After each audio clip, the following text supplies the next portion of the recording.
909 centimeters in feet? First of all, we need to know the value of 1 centimeter in feet. It's always 1 centimeter equals 0.03280839895 feet.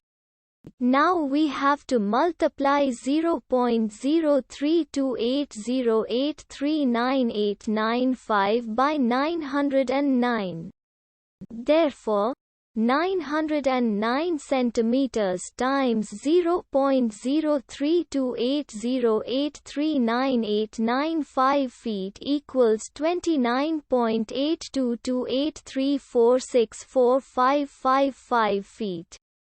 So, in other words, 909 centimeters equals 29.822834645555 feet.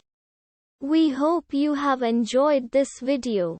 Please like and subscribe to our channel for more videos like this.